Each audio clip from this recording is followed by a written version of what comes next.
জয় হিন্দ বন্ধুরা, আমরা বর্তমানে অবস্থান করছি ত্রিপুরার প্রাচীনতম একটা চা বাগান।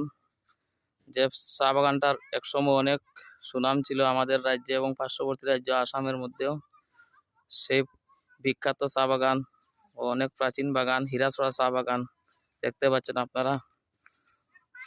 আমি আপনাদের সামনে নিয়ে আসছি এই যে আমাদের ত্রিপুরার প্রাচীনতম চা বাগান হীরাছড়া চা বাগান, যেটা আমরা অনেক সময় জেনারেল নলেজে পেয়ে থাকি যে ত্রিপুরার প্রাচীনতম চা বাগান কোনটা। সেই প্রাচীনতম চা বাগান হীরাছড়া চা বাগানে আমরা অবস্থান করছি। আমরা বর্তমানে একটু ঘুরতে আসলাম হীরাছড়াতে, তো আপনাদের সবার সাথে শেয়ার করলাম ভিডিওটা।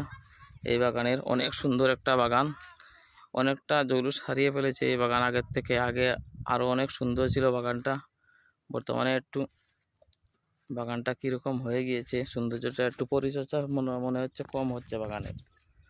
এই আপনাদের